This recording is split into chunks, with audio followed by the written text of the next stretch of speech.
Donc, je me présente, moi je suis Sylvain Dupuis, donc je suis responsable du développement commercial pour Suez Digital Solutions.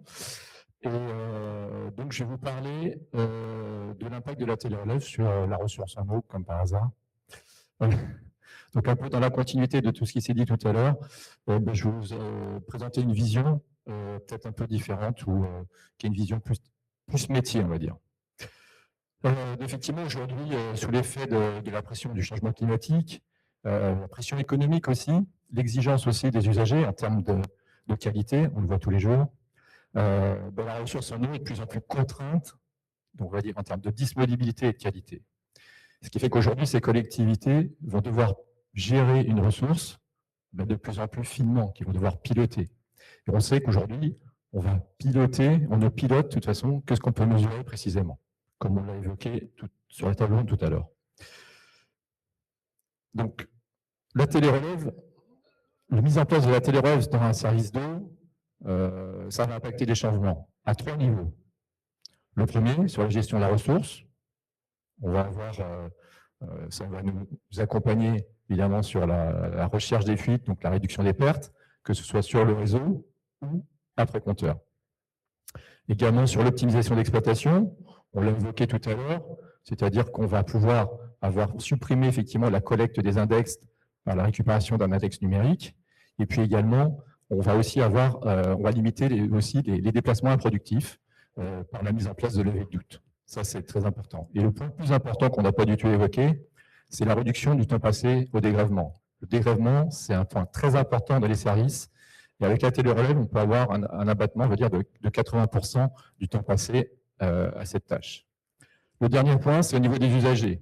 Donc, on va passer d'une facture qui sera sur des index réels, donc on va dire plus de transparence. On va pouvoir aussi avoir des données qui vont leur permettre d'avoir un suivi de leur consommation pour chaque usager, voire également, dans certains cas, d'analyse des usages de manière individuelle, pour faire du pilotage individuel de leur consommation. Et puis aussi, on l'a évoqué aussi, c'est-à-dire que cette télérelève va pouvoir nous permettre, donc là, on dérive un peu, mais la facturation saisonnière, ça c'est dans certains territoires, c'est important. Et puis, on l'a évoqué tout à l'heure avec la FP2E et aussi en fin de réunion tout à l'heure, c'est que les modèles économiques aujourd'hui ne s'équilibrent plus, et donc il faut rechercher de nouveaux modèles. Et il est fort probable que la télérelève soit un des outils qui nous permettent de répondre à cette problématique. Donc en fait, ce qu'on peut dire, c'est que la mise en place de la télérelève, c'est un changement qui fait que dans chaque service, on va passer d'un pilotage qui était basé sur des habitudes, sur des gestes et des habitudes, à un pilotage par la donnée. Donc ça, c'est important, dans lequel on va retrouver les 3 niveaux. Le premier niveau qui est le temps réel, qualifié réel. Alors, il y a des informaticiens, c'est pas la même notion, mais du temps réel qui va nous permettre de faire de l'exploitation au quotidien. Le deuxième temps, c'est le temps tactique.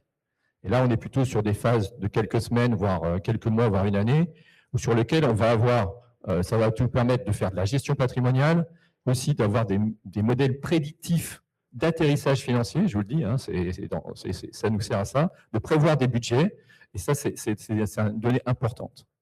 Et le dernier point, c'est le niveau stratégique, c'est-à-dire que pour les décideurs, c'est leur donner de l'information, de la donnée, qui vont leur permettre de prévoir les prélèvements qu'il va y avoir sur cette ressource, et puis aussi les consommations sur un territoire à l'échelle 2, 3, voire 5, 10 ans.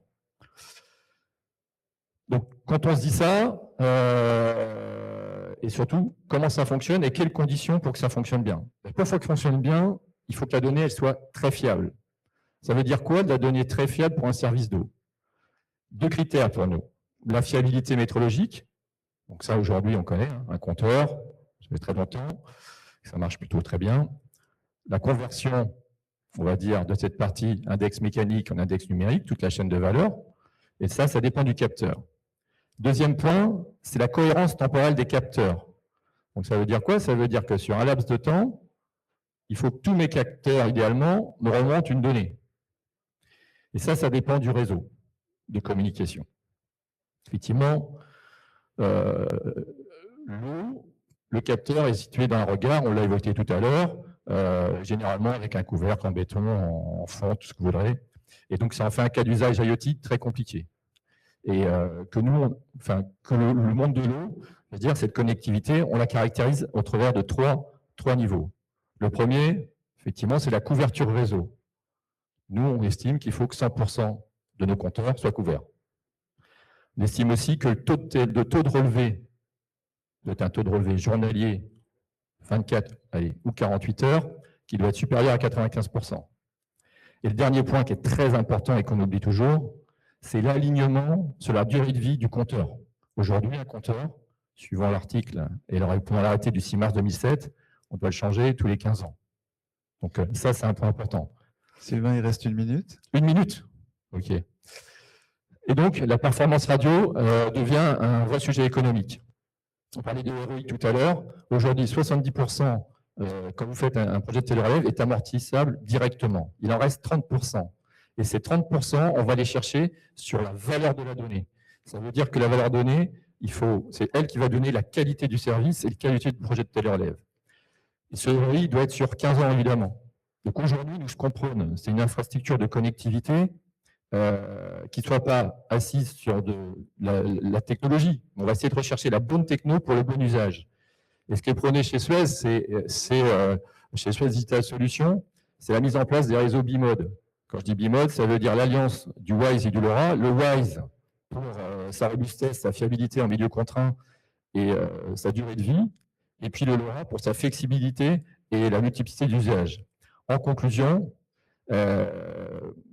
donc pour un projet IoT, sur un territoire, c'est se dire que la question n'est plus une question de techno, mais une question d'architecture. Quelle architecture va garantir les services? Et pour eux, la question est encore plus simple ou plus compliquée, mais vous avez 2 jours. C'est comment garantir sur 15 ans la qualité de la donnée, la maîtrise de la ressource et la performance du service public. Merci. Merci beaucoup Sylvain.